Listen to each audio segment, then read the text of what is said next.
Olá, sejam bem-vindos à nossa Escola Bíblica Online. É um prazer tê-los aqui novamente. Chegamos à aula de número 11. Antes de iniciar, eu sempre digo a você que é muito importante haver uma certa dedicação da sua parte. Este conteúdo está sendo produzido para te ajudar no seu estudo da Palavra de Deus. Então, reserve um tempo para ler o texto bíblico, reserve um tempo para ler a sua revista e reserve um tempo para assistir essa aula. Para te ajudar, essa aula tem uma estratégia educacional muito própria. Primeiro, há aqui na descrição do vídeo um cronograma com a aula, a maneira como o conteúdo está dividido. Além disso, há também uma aula-atividade para verificação do seu aprendizado. Quando você terminar de assistir a aula, não deixe de fazer a aula-atividade. E caso tenha ficado alguma dúvida ou deseje fazer algum comentário, há também um fórum onde você pode enviar as suas dúvidas ou seus comentários. Se quiser, você também pode comentar nesse vídeo, será um grande prazer poder interagir com você. Tudo bem? Para a gente começar, eu quero introduzir, apresentando para vocês o cronograma da nossa aula. Nossa aula está dividida em 3 sessões. Na primeira sessão, eu quero apresentar para vocês o profeta Ageu e o seu contexto histórico. Na segunda sessão, eu quero explicar para vocês Ageu capítulo 2, do versículo 3 até o versículo de número 9. E, na terceira sessão, eu desejo então encerrar fazendo algumas aplicações. Tudo bem? Começando a primeira sessão, eu quero falar sobre o profeta Ageu e o seu contexto histórico. Esses últimos 3 profetas que nós vamos estudar, Ageu, Zacarias e Malaquias, eles comunicam a sua mensagem depois da destruição de Judá. Seria necessário aí uma aula inteira só para explicar para vocês o contexto histórico de Ageu, Zacarias e Malaquias. Isso porque aquele mundo judaico que nós conhecíamos até a aula do profeta Sofonias sofreu mudanças sociais e políticas muito significativas. Judá foi destruído, eles foram levados para o cativeiro, se passaram aí quase 66 anos que eles estão lá no cativeiro e há muitas informações de contexto histórico que poderiam ser exploradas aqui. Para não ficar muito tempo nessas questões de contexto histórico, porque a gente tem muita coisa para dizer, eu quero destacar para vocês apenas as informações que aparecem aqui no versículo 1, que eu acho que são informações que vão nos dar uma visão suficiente para entendermos o profeta Ageu e o seu contexto histórico.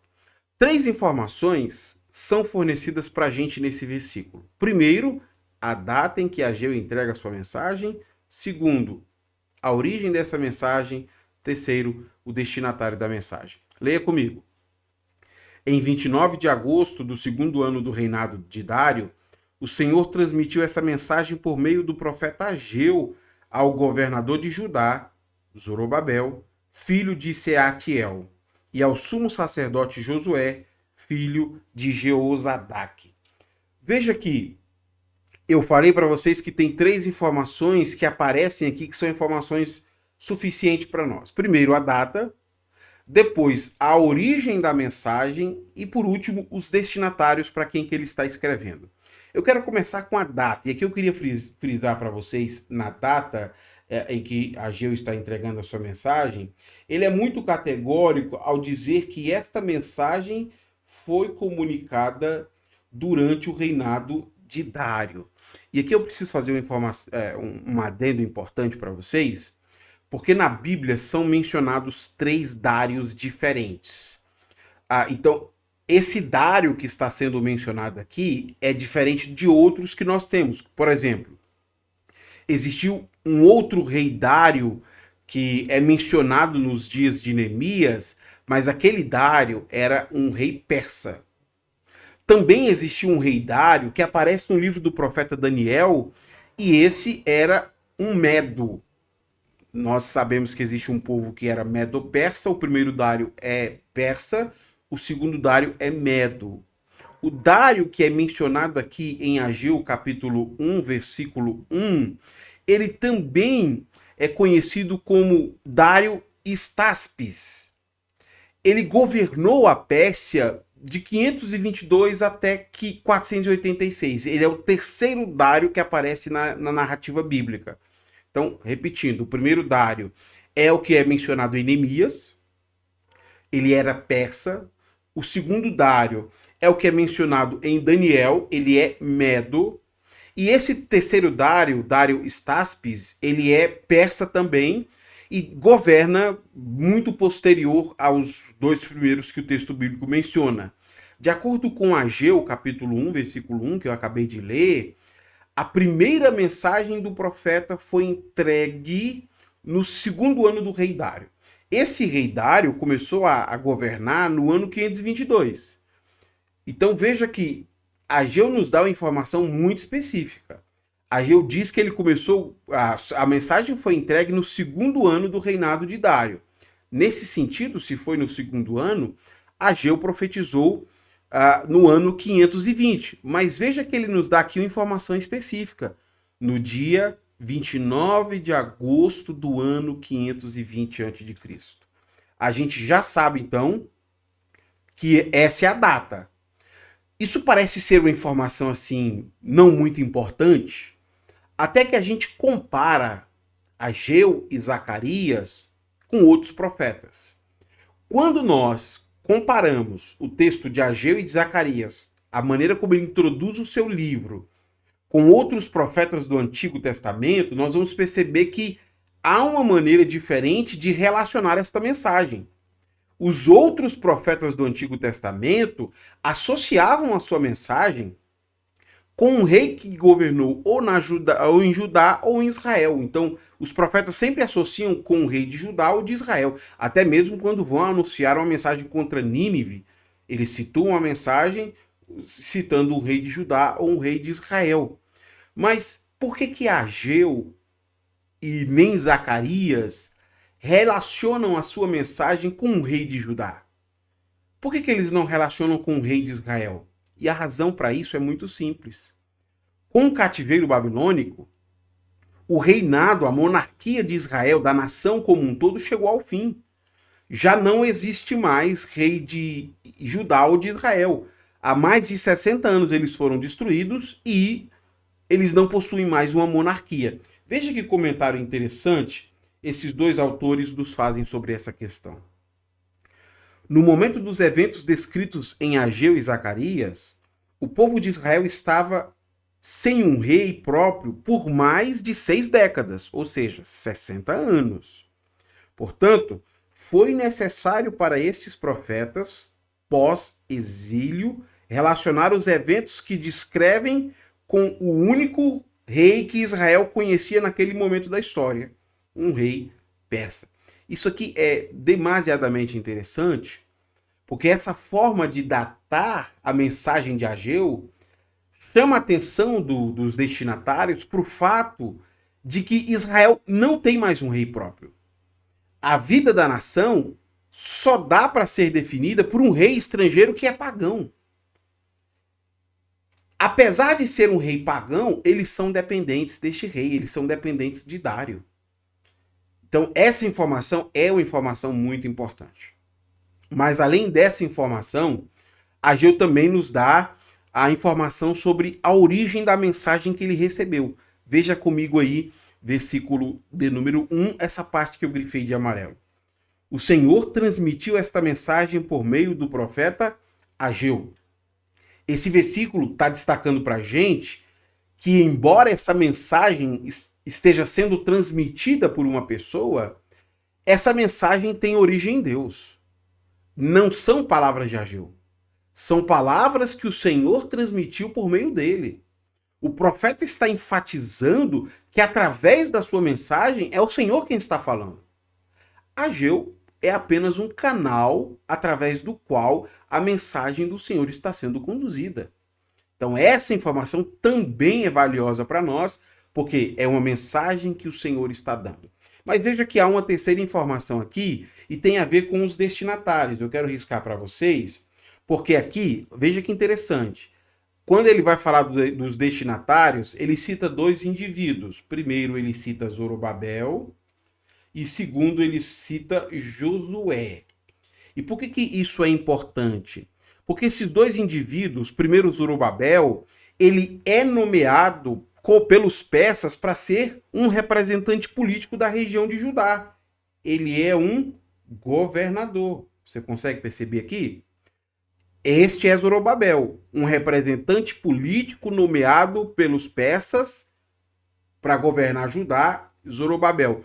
O segundo personagem aqui é um representante religioso nomeado pelos persas para poder cumprir as suas tarefas religiosas, e aqui ele é um sacerdote.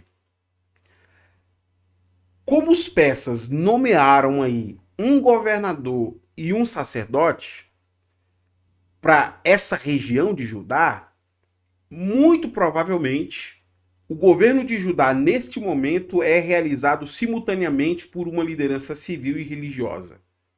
Você tem um governo político e você tem um governo religioso. Mas além dessa informação importante, nós temos duas pessoas que foram nomeadas, um para ser a liderança religiosa e outro para ser a liderança política.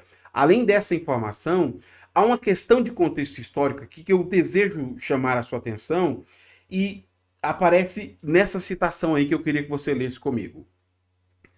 Assim como Zorobabel lembrou a realeza israelita pré-cativeiro, Josué também lembrou o sacerdócio levítico antes do exílio. Esses líderes representaram, assim, para a comunidade da restauração, um importante elo com o passado.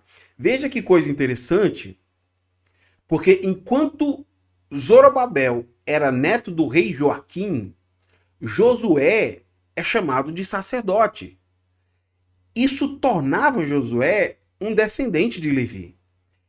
Portanto, esses dois líderes que nós temos aqui representam um elo importante com o passado de Judá. O templo foi destruído há 66 anos, eles estão fora da terra, depois retornam para a terra, estão se restabelecendo na terra, e aqui nós temos uma herança da aliança que está sendo mencionada, um sacerdote e um descendente da monarquia.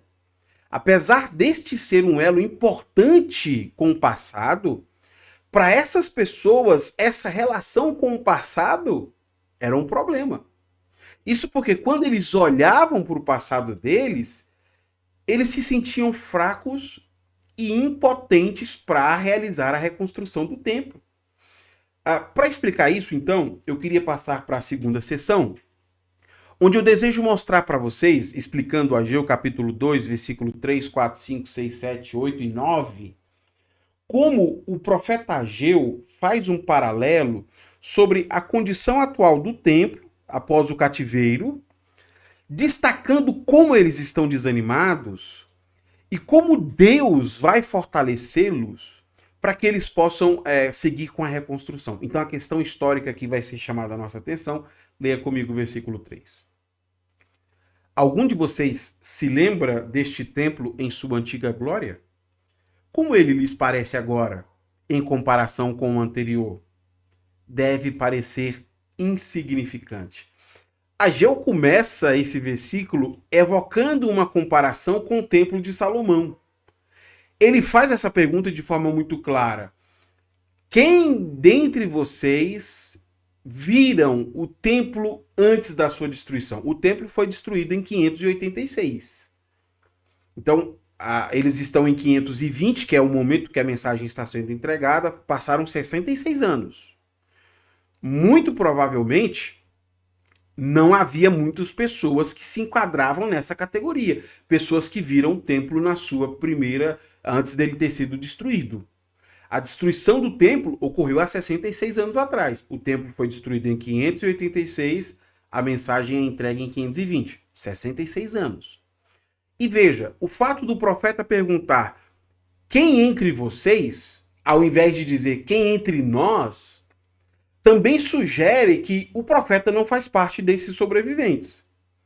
Mesmo ele não fazendo parte, ele está anunciando para a gente que existem pessoas que viram o templo de Salomão. O que a gente não sabe sobre essas pessoas é se dava para confiar nas memórias que essas pessoas tinham do Templo do Salomão. Eu digo isso porque pessoas mais velhas, geralmente, costumam usar imagens muito idealizadas para falar do passado. Você já percebeu isso? Muitas vezes o relato da infância, o relato do passado é embelezado pela pessoa para parecer grandioso.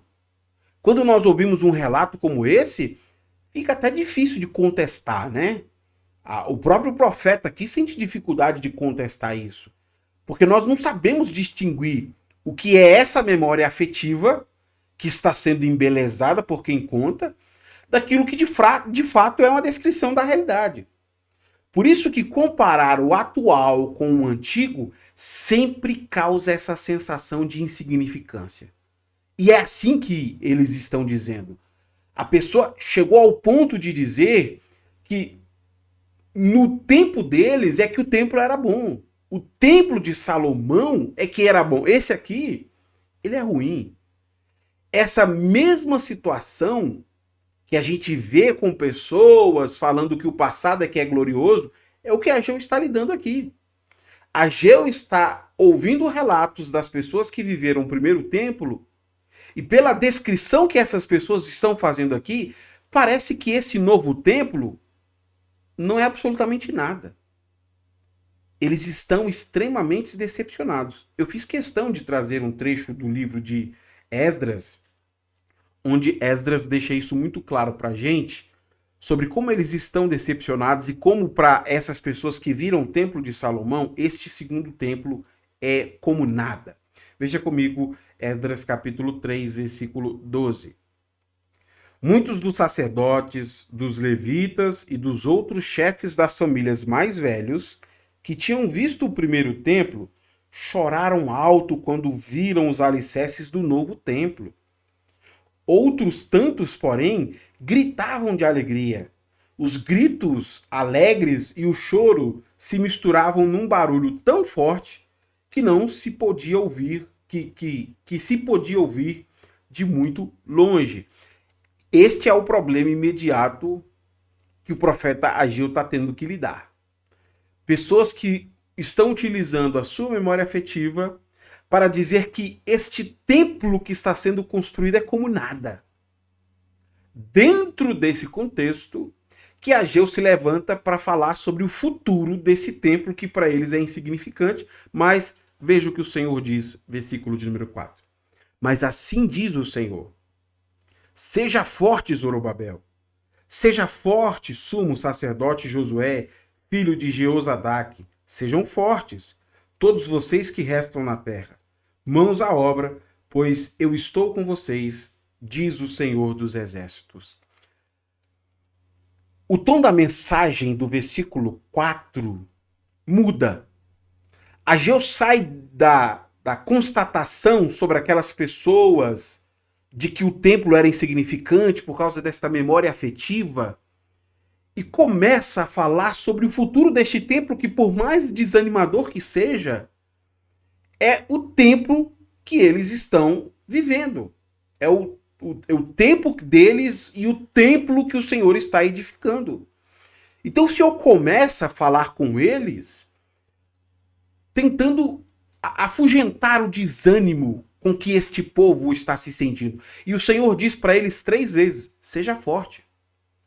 Isso porque quando o Senhor diz para eles seja forte, o Senhor está dizendo que as decisões que eles vão tomar neste momento crucial vai determinar o resultado futuro. Se eles não se encorajarem para a reconstrução, o templo não vai ficar pronto. No momento de reconstruir o templo, eles precisam de força.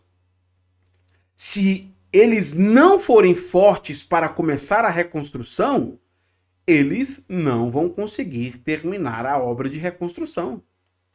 Mas essa não é uma ordem apenas para os líderes de Judá. Não é apenas Zorobabel, não é apenas Josué que precisam ser fortes.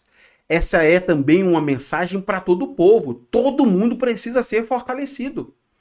Cada um deles precisa permitir que o Espírito de Deus renove as suas forças para que eles tenham determinação e coragem para essa reconstrução. Eu digo o Espírito do Senhor porque o profeta vai dizer isso para a gente no próximo versículo. Somente quando o Senhor os fortalecer é que eles vão conseguir concluir a tarefa que eles têm pela frente de reconstrução. Para deixá-los mais confiantes sobre esta promessa, o Senhor faz questão de dizer a eles: eu estou com vocês. Isso é muito bonito.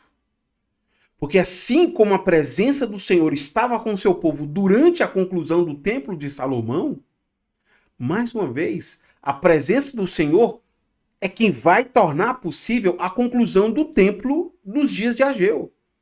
Essas pessoas devem se sentir fortalecidas por este motivo. Elas não estão sozinhas neste trabalho e o Senhor diz isso de forma muito clara no versículo 5. Veja, meu espírito habita em seu meio. Quando prometi, quando vocês saíram do Egito, meu espírito habita em seu meio, como prometi, quando vocês saíram do Egito, portanto, não tenham medo. O encorajamento que eles estão recebendo para cumprir a tarefa de reconstrução se baseia nas bênçãos anteriores. Assim como a presença do Senhor esteve com eles, enquanto eles saíam do Egito, no Êxodo, da mesma forma, o Espírito do Senhor continua com eles. Assim como aconteceu durante a saída do Egito, assim como aconteceu durante a construção do Templo de Salomão, será a presença do Senhor que vai garantir a vitória dele sobre os inimigos. Eu faço questão de repetir isso porque isso é importante. Assim como o Senhor fez a promessa de estar com Israel durante o evento do Êxodo, durante a construção do Templo de Salomão, de igual maneira, eles devem confiar que a presença do Senhor estará com eles agora. E é exatamente porque a presença do Senhor estará com eles que eles serão capacitados para lidar com aquelas dificuldades. Aí, a partir do versículo de número 6, o Senhor começa a dizer de onde virão os recursos para a reconstrução do templo, já que o Senhor, como diria um amigo meu, entrou na parada para ajudá-los. Leia comigo aí, versículo de número 6. Pois assim diz o Senhor dos Exércitos: em pouco tempo sacudirei novamente os céus e a terra, os mares e a terra seca. Sacudirei todas as nações e os tesouros das nações virão para este templo. Encherei este lugar de glória, diz o Senhor dos Exércitos. A base que o Senhor está usando para garantir o cumprimento das promessas está sendo apresentada neste versículo. Quem disse que vai ajudá-los é o Senhor, que tem poder sobre a natureza e que tem poder sobre as nações. Ele anuncia que fará um abalo cósmico nos céus e na terra que vai afetar as nações. E será por meio desse colapso que as nações vão enviar contribuições financeiras para a reconstrução do templo. O versículo 7 faz questão de deixar isso claro. E eu quero grifar isso aqui para você. Veja, sacudirei todas as nações e os tesouros das nações virão para este templo. Por que é importante grifar isso aqui? Porque a ação de Deus não será apenas sobre os persas. Todas as nações enviarão tesouros para ajudar na reconstrução do templo. É isso que o profeta quer deixar claro quando ele disse, e aqui eu coloco novamente para você perceber, os tesouros das nações virão para este templo. O Senhor deixa isso muito claro. Esses tesouros virão e eles devem confiar nesta ação do Senhor. O ponto principal que o profeta deseja chamar a atenção deles é que na reconstrução do templo eles não estarão sozinhos. Eles não terão que arcar com os custos disso, porque eles não dariam conta. Por mais caro que sejam os custos desta obra, o Senhor está dizendo que ele vai se mover de tal maneira que serão as nações quem vão financiar o projeto de reconstrução do templo. E então, quando o trabalho de reconstrução terminar, veja o finalzinho do versículo, que interessante. Quando tudo isso terminar, encherei este lugar de glória. E aqui eu queria grifar esta palavra para você, porque esta palavra glória, que aparece aqui, kabod, significa a manifestação da presença divina. Este povo que obedece à aliança com o Senhor, este povo que obedece à lei com o Senhor, vai ver o Senhor voltando a habitar mais uma vez no meio deles. Mais uma vez o Senhor estará habitando com o seu povo. E para reiterar tudo isso, o profeta repete tudo isso que ele acabou de dizer no versículo de número 8 e 9, para deixar claro que esta é uma promessa do Senhor. Leia comigo aí, por gentileza. Para a prata e o ouro me pertencem, diz o Senhor dos Exércitos. A glória deste novo templo será maior que a glória do templo antigo, diz o Senhor dos Exércitos. E neste lugar estabelecerei a paz. Eu, o Senhor dos Exércitos, falei.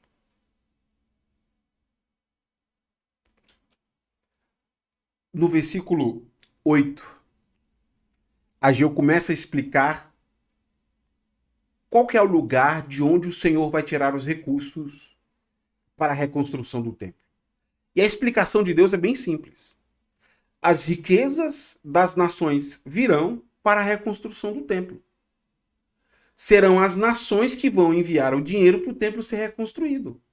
Porque apesar das nações terem essas riquezas não pertencem a eles. As riquezas das nações pertencem ao Senhor. Por isso que ninguém deveria se surpreender com essa promessa. O Senhor está movendo as nações para trazer aquilo que pertence a Ele, para que isso seja utilizado na reconstrução do templo. E veja, o objetivo do Senhor não é fazer do templo uma casa da moeda. Deus não deseja fazer do templo um lugar para guardar dinheiro. O objetivo de Deus, ao realocar os recursos das nações, é para que o templo possa ser concluído. Quando isso acontecer, essas pessoas verão, e aqui eu chamo a sua atenção de novo, que a glória deste novo templo será maior que a glória do templo antigo. Deixa eu destacar para você no texto, a glória deste templo novo será maior do que a glória do antigo. Ageu não explica exatamente como essa promessa vai acontecer e nem quando ela vai acontecer. Mas fica evidente que apesar de possuir uma glória maior, esse segundo templo ainda seria reconhecido. As pessoas vão olhar para esse segundo templo e vão dizer: ah, este é o segundo templo. Apesar de ser o segundo templo, ele é mais glorioso do que o primeiro. E aqui é claro que os intérpretes cristãos favorecem uma interpretação que aponta Cristo como sendo a causa destes templos ser mais glorioso. São duas coisas que eles indicam aqui. Primeiro, porque foi este segundo templo que recebeu a presença de Jesus durante o seu primeiro advento. Se você ler Lucas capítulo 2, você vai perceber isso. Segundo, que quando Jesus voltar, o seu retorno definitivo acontecerá neste segundo templo. Então os intérpretes cristãos favorecem a glória sendo maior, apontando para a pessoa e para a obra de Jesus Cristo. Tudo bem? Tendo explicado para vocês, eu queria passar então para a terceira sessão, apresentar algumas aplicações sobre esse texto que eu acabei de explicar. Primeira aplicação: não permita que o saudosismo tire o brilho daquilo que Deus está fazendo hoje. Isso aconteceu nos dias de Ageu e acontece ainda hoje. Pessoas costumam falar sobre o passado com idealização. Elas desmerecem as coisas que estão acontecendo hoje para supervalorizar as experiências antigas. Em alguns casos, como no de Ageu que nós vimos, essas comparações, elas tentam dizer que as coisas de hoje são insignificantes, são como nada.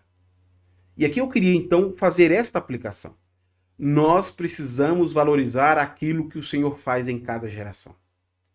Nós não podemos desvalorizar as obras de Deus. Não faça isso. Não idealize o passado como se Deus estivesse preso lá. Isso não é correto de fazer, só causa sofrimento e não nos permite desfrutar o que Deus está fazendo hoje. O mesmo Deus que fez coisas no passado, ele faz hoje. Ele age hoje e a sua glória está presente hoje. Nós não podemos idealizar o passado como sendo o momento perfeito de Deus. O tempo de Deus é agora e o que Deus faz agora é perfeito. Tudo bem? Segunda aplicação. As decisões tomadas num momento crucial muitas vezes determinam o resultado futuro. Não foi a primeira vez que o Senhor diz ao seu povo que eles precisam ser fortes. Aqui Deus diz a Zorobabel, a Josué e a todo o povo. Mas há outros textos da Bíblia onde o Senhor repete isso. Se essas pessoas quiserem tomar decisões que vão impactar o futuro delas, será necessário que essas pessoas tenham força. Será necessário que essas pessoas tenham ânimo. E aqui eu queria citar um exemplo que eu acho maravilhoso sobre isso, que é o de Jeremias. Jeremias faz as suas reclamações ao Senhor sobre o seu ministério e o Senhor responde assim a Jeremias capítulo 12, versículo 5. Se correr com os homens o deixa cansado, como poderá competir com os cavalos? Se tropeça e cai em campo aberto, o que fará nas matas junto ao Jordão? Eu acho esse texto maravilhoso, porque a força que Jeremias terá para lidar com aquela situação vai determinar se ele vai conseguir ou não correr com os cavalos. Se ele continuar insistindo em reclamar e ficar desmotivado, ele nunca vai conseguir ter força suficiente para competir com cavalos. Esse, portanto, é o ponto e o princípio que o texto de Ageu nos dá. As decisões que nós tomamos em momentos cruciais determinam o resultado futuro. Se nós agimos com desânimo, com covardia, isso afeta todo o futuro. Nós nunca vamos começar a obra do Senhor. Por isso que cada um de nós precisa permitir que o Espírito de Deus renove a nossa determinação e a nossa força.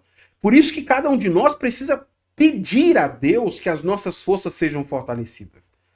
Senhor, nós precisamos de força para lidar hoje com essas decisões, para que elas possam causar um impacto positivo no futuro. A gente só vai conseguir fazer coisas grandes para o Senhor se nós tivermos coragem para fazer as coisas grandes que o Senhor nos chamou para fazer. Se você não tem força, o Senhor é a força que você precisa.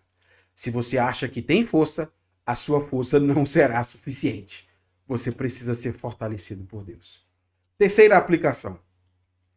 Apenas o Senhor pode nos fortalecer para o enfrentamento daquilo que é importante. Esse ponto, ele precisa estar claro para todos nós. Nós não estamos falando que você vai encontrar força em si mesmo, você vai tirar férias e vai voltar mais forte. Não, não. O texto bíblico é muito claro. É porque o Espírito do Senhor habita no meio do povo do Senhor que nós temos força para poder fazer grandes coisas em nome do Senhor. A força que precisamos não é nossa. Isso precisa estar claro para você. A força que precisamos, ela vem de Deus. Ore ao Senhor e clame ao Senhor por isso. Peça ao Senhor para que Ele lhe fortaleça, para que você possa fazer grandes coisas. Quarta aplicação.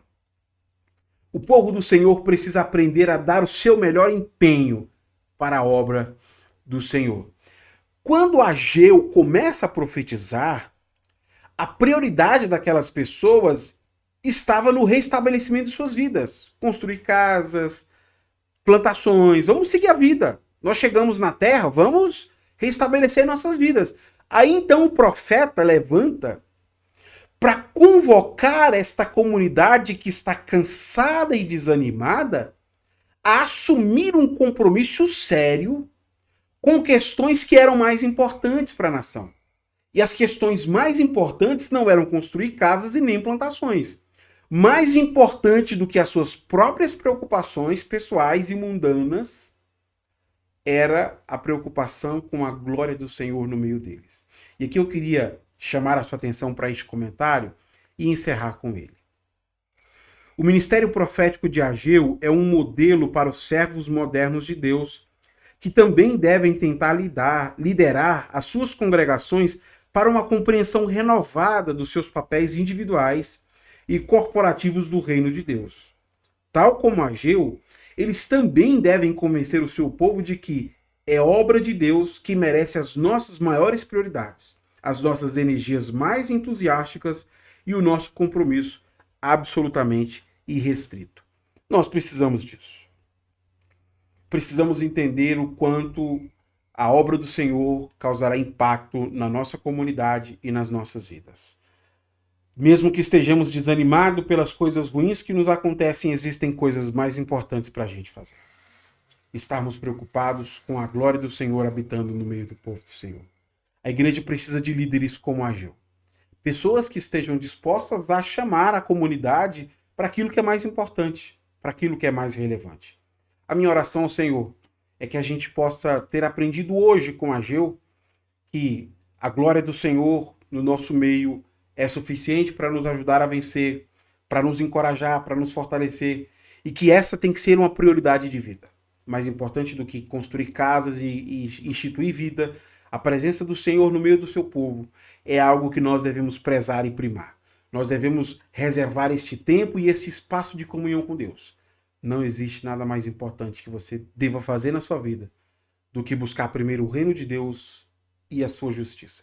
E todas estas coisas, comida, bebida e vestimento, nos serão acrescentadas. Eu espero que este conteúdo tenha sido útil a você, que Deus abençoe sua vida. Se Deus nos permitir, nos encontramos na semana que vem. Até lá, então.